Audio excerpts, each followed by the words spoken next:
all these amazing experiences and security and benefits, but there was something in me that felt empty.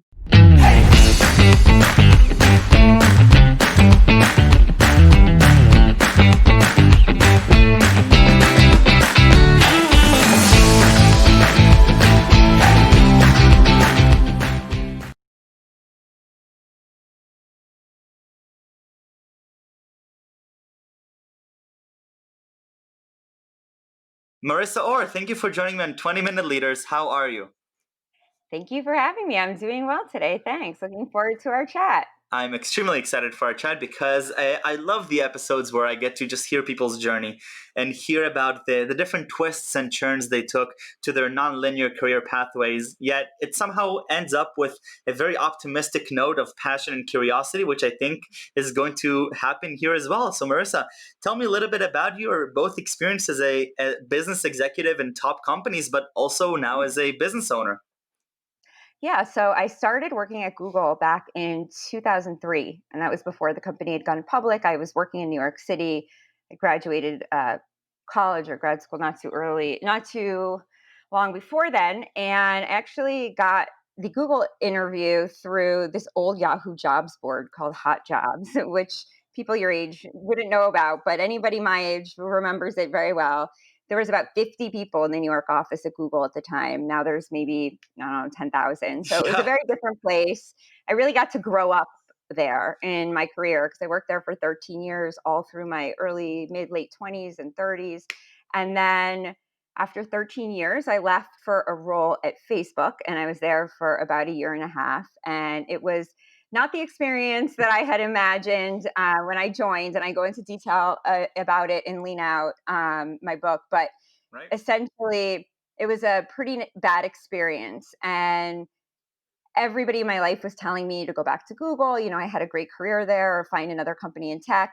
But that experience really put me in a very deep, dark place where I started asking myself these big life questions like, who am I and what do I want? And I knew there was a something in me that was never going to manifest in the corporate world. My Wow. potential was limited as a very creative person. Now, while I was at Google, I had started this women's leadership series that was a bit irreverent and counter to the conventional wisdom, and it started to grow in popularity. I started doing lectures at not only at Google, but other companies in New York City and other colleges in New York City. And at Facebook, I really came to terms with the fact that I wanted to devote my life to that sort of thing, speaking full time and writing a book, turning my lecture series into a book. So I started doing that while I was at Facebook. And here I am. Now, No, when I but tell I the do want to paint. story, I do want to paint the picture because the context here is that not just that you were, a successful executive for over a decade at the top companies in the tech scene in the world, but when you decide to make that transition, you're also a mother of three, a single mother of three. This is not just like a random decision that as a 24-year-old that can say, yeah, of course, a lot of people want to leave the corporate world and start their own companies. This is a little bit more complicated than the average yeah, 24-year-old mindset, right? absolutely. It's a great point and call out to make because it really defines the essence of my journey, which is here I am. I live in a nice neighborhood in New Jersey. I'm financially independent and I have 3 kids to take care of, rent to pay. And I'm not a financial risk taker. So the idea that I would leave this world where I made this lucrative salary at these great companies and had a great career and just bet it all on this pipe dream, what it seemed like a pipe dream, because I'd never written anything before. I mean, I had written, but like, no, I had no name, I had no social following, I wasn't a recognized person. I've never published anything. The idea that I can get a book deal, write a book, and then become a speaker and follow my passions was really absurd from the outside in. And even I have to tell you, in my own family, and I'm very close with my parents, and they're wonderful and supportive. But my mom is the daughter of Eastern European immigrants who really came here and pulled themselves up from their boots. It's a very business oriented family. Like Right. the idea that I would do this was so absurd, and we didn't talk about the book for about a year in my family. Like it didn't. Really? It was like it didn't exist. Yeah, because Wow. I knew how crazy it seemed. And talking about it with them upset me because I really needed, the support. and I know it upset them. So we just didn't talk about it. And then I remember like one year at Thanksgiving, we're all drinking, and then during dessert, my brother-in-law was like, "So, how's the book going?" And it was like, the music stopped, and everyone's like, And so I say that because I think it's really important to anyone Yes. that is going on this journey. I mean, you hear it to the point where it's cliche, but it's cliche because it's true, which is very, very few people will understand what you're doing and support it, because only you have the full picture of what's going on. Only you know what you're truly capable of.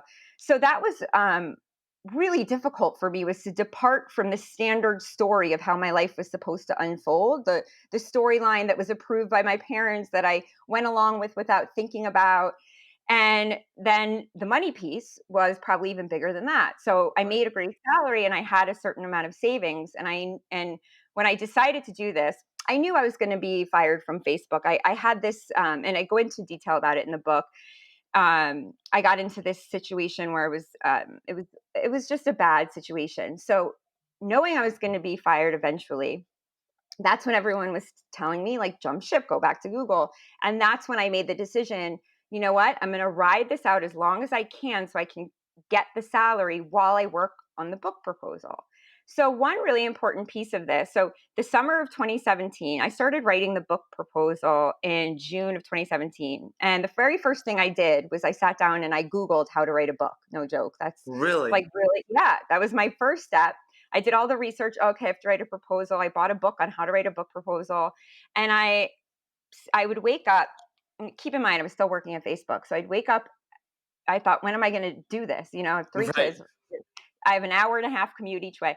So I Wow. start waking up at 4:30 in the morning, and I worked on the book proposal for about an hour and a half. And then I would get the kids up and I would get to work and they would go to school. And any free time that I had, what I was like possessed with this idea. I I didn't tell very many people about it, which is very different than how I'd handled creative ideas in the past. I get all excited, I tell everyone, Of and then course. I lose steam. I decided this was going to be different in order to take myself seriously and to really um, do this. I couldn't tell people about it. I needed to prove to myself that I was taking myself seriously. So I did end up getting fired again. I write all about it in the book in September of 2017. I was about 95% done with the book proposal. And I Wow. think that was key because I probably would have gone back to Google or a different If company you if didn't I have the didn't. momentum for the book, right? Exactly. Now, just for the And context for listeners, when you say book proposal, is this like an initial draft of the book, or is this an abstract for the book? yeah, so it's what you have to write in order to get a book deal. And a lot of people, and especially I think this is a point, to just pause on for your, people that are younger, don't have the context. A lot of people self-publish today, but that's where being a single mom comes in. I knew that nobody makes money on books these days. So I knew that the way I was going to make money was speaking, which is my passion anyway. And in order to get the kind of fees as a speaker that I needed to have a book published by a traditional publisher.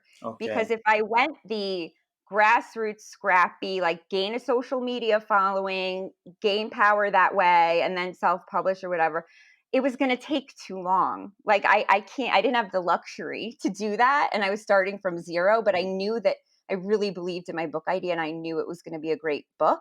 So the book proposal is what you have to write in order to get a book deal with the publisher. You don't have to write one if you're self-publishing. And there's good reasons to self-publish and there's reasons to go with the traditional Right. publisher. So I started with the traditional, and the book proposal took me many months. I mean, I really put my blood, sweat, and tears into it. And once it was done, that's when I started looking for agents. And at this point, so I was fired in September. Now it's like beginning of November, and I have no contacts in book publishing. I don't know anyone. So I just started reaching out to everybody in my network asking if they could help me by introducing me to anyone they know that has anything to do with books. They wrote a book, Wow. they know someone who wrote a book, they know someone who works in They publishing, and I read was books. right, they read books. I was meeting with a million people and trying to figure Wow. out how to get an agent, because it's really hard just to get an agent. Right. Forget about getting a deal. So I end up through someone I know, I end up getting an agent. We send the proposal out to like 20 publishing houses. 18 of them wrote back and said, "We love the idea. It's provocative. We love the voice. But to summarize, this isn't exactly what they said. But this was the sentiment. It's too risky because the way business books work, they give deals to people they know have a following so Right. that when the book comes out, the publisher doesn't have to spend money marketing it. Sure. This is how business books work. And this is why, in order to get published as a business book, you need to be an academic or a researcher, or you need to be like an Adam Grant or Simon Sinek or Brene Right. Brown, because then it's not risky. But I represented a huge risk because who's going to buy, a business book from somebody without credentials and Right. without the academic or the title? Sure. So 18 out of 20 loved it, but I was too risky. One we never heard back from, and then the one at HarperCollins Leadership, which was like a developing entity within the bigger umbrella, loved it. And I against all odds got the deal. Amazing. Then I had to write the book. Because I didn't even address your question, which is what is a proposal? So the proposal is really you selling the book, and in it, now, if you're Justin Timberlake, you don't have to write a proposal. Like they write one for you basically and say, "Can you sign with us?" But if you're not, you need to explain the book, the concept, what it's about, and you have to sell it, which is a very different thing than just It's writing the like book. sending a slide deck to an investor.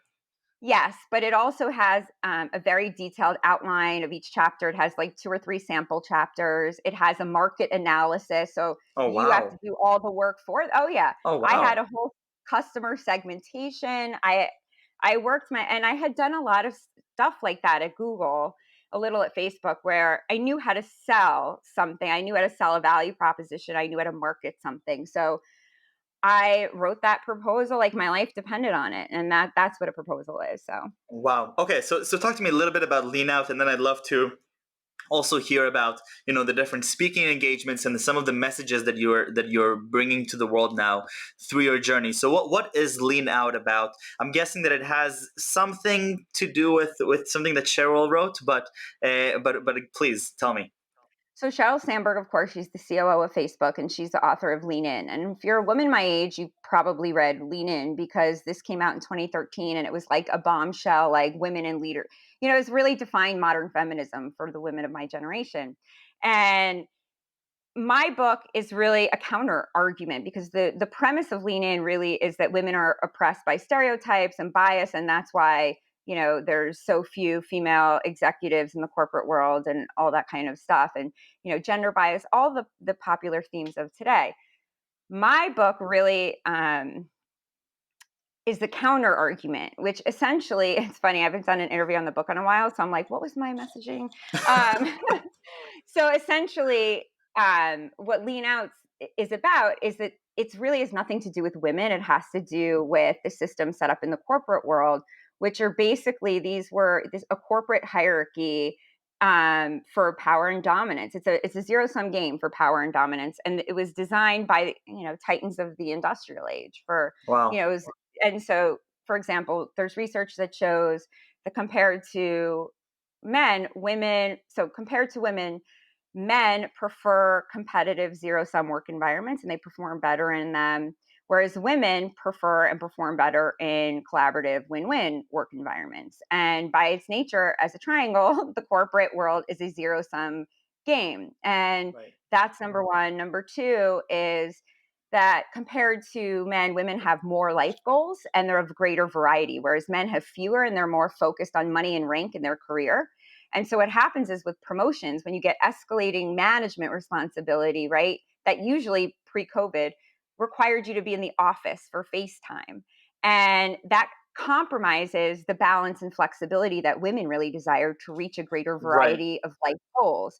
Now, there are no value judgments. One's not better than the other, but we have to take a look at this system at work and why, it is biased towards certain traits because what really is happening is that the people that make it to the top, make it because they have a certain cocktail of personality traits that lend themselves to a zero sum game for power and dominance. A lot of women don't aspire to manage large teams. That was an issue with me.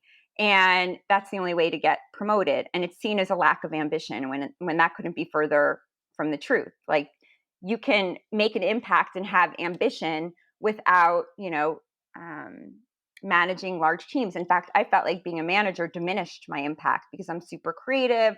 Was doing a lot of story development and training, and I think that puts a limit on the ceiling for people who don't aspire Right. toward escalating amounts of power and authority. So it's all about that, but it's told through stories about my time at Google and Facebook. So I say that because it's not sort of some dry academic analysis of work. It's actually quite funny, and it really, I wrote it for two reasons. One, I always felt like there was something wrong with me, like I didn't fit in right, like a square peg in a round hole in the corporate world. And I thought that that was a reflection of something was wrong with me. And over 15 years, I started to understand things from a new perspective, that there was nothing wrong with me. And I wrote the book I needed to read when I was starting out my career.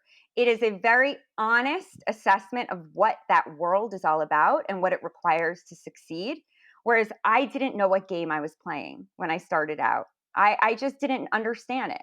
And so my book is really, here's the game you're playing. And if you love that, go for it. If you don't, nothing's wrong with you. It doesn't mean you don't have ambition.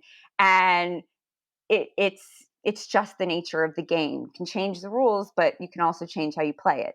So it's all about that. And then I also wrote it, I didn't hear any voices in the public conversation of women at work that I could relate to or that I identify with. So I wrote it for other women to feel heard and understood. And I think that's what it's really accomplished. I get messages from women all over the world thanking me for putting their thoughts and feelings into words that they didn't really know how to express. So that's the book. There's one other thing I wanted to What about say. the responses from the other gender? I'm guessing that quite a few people from your past have read the book, took interest in it. I'm guessing that it's not just two women that read it.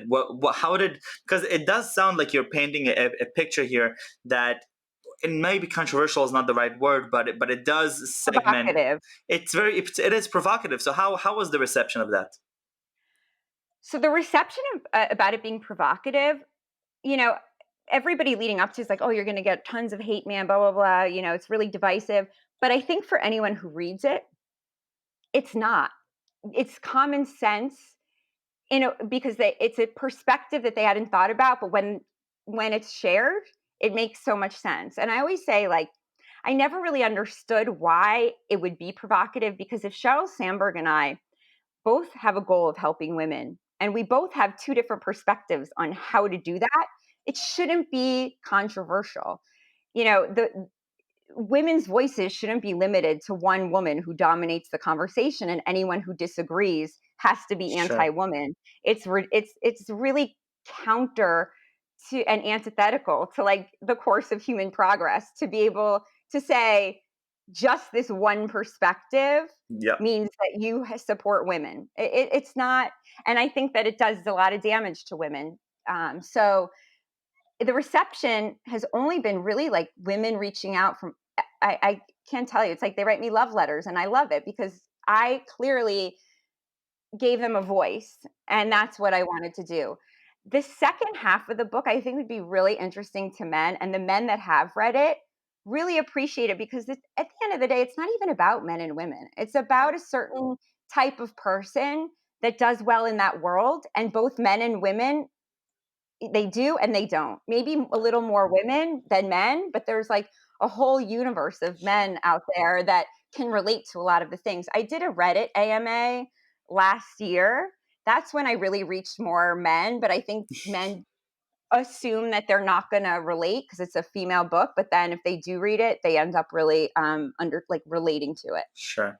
No, no, that's amazing. So 20 minutes go by so fast. It's unbelievable. If there is one message that I can take away from this, or a lot of my friends, whether they're guys or girls at Stanford, for example, could take away from either the book or your different speaking engagements or your journey as a whole, what would that message be? Well, the message of the book at its very core is to, it's again cliche, but it's to be who you are and own it. And a lot of that is about defining success on your own terms, because there are so many things we can get caught up in, even school, where success is defined for you and people just go along with the script. So, getting promoted at work, that's like the definition of Right. success. But if you don't want certain things that the system doles out as Right. rewards, you need to take a step back and really take a hard look at like who you are, what you Sure. want, and then let go of the noise around you. And I really had to do that on this journey to be an entrepreneur. It's tough. I'll close with this because I know a lot of people, this is really the topic that you talk about a lot. I was in the corporate world for 15 years. I made a great salary. I had the prestige of working at Google and Facebook and like all these amazing experiences and security and benefits. But there was something in me that felt empty. And now that I'm on this opposite journey, it's very rewarding, but it's also very difficult. So the point I'm making is each has its trade-offs, and you have to really recognize that going in. The one way I heard it put that captures it beautifully is when you leave the corporate world to start your own thing, you trade depression for anxiety. And I think that's the best, most concise way to put it. It is not easy. I mean, I miss that world for so many reasons. I would never trade what I'm doing now for Sure. anything. At the same time, it's tough and, you know, but that's life. And I'd rather live doing this and taking risks and seeing, how far I can go. So that's just me. But yeah, I wanted to end on that note. Marissa, thank you very, very much. This was wonderful. I have to ask the last question. 3 words that you would use to describe yourself.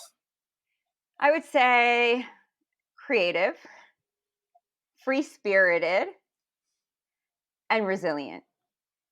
Marissa, thank you very much. It sounds like an incredible journey, difficult and joyous and optimistic and rewarding at the end. And definitely, thank you for spreading this message. At the end, I think looking at the world that I'm growing up in, it is sometimes cutthroat and there's a lot of competition sometimes. I'm very fortunate to be in a community where I feel that there's a lot of collaboration, even more than there is competition. But at the end, it's about finding your personal passion and reward. And so thank you for sharing that message, and stay safe and stay healthy. Thank you. Thanks for having me. And we forgot to mention that you also started a podcast in March. I know Oh, that we're out yeah. of time, but just give me two Uh, sentences on that. I'll quickly say you can follow me on Instagram, LinkedIn, Twitter. I'm Marissa Beth Orr, Beth is my middle name. And then I just started a podcast in March called Nice Girls Don't Watch The Bachelor. And that's meant to be irreverent. It's a story. I can go into it another time. But it's available on iTunes and Google Play and everywhere podcasts are. So thank Wonderful. you. Thank you very much. Stay safe and stay healthy. Thank you.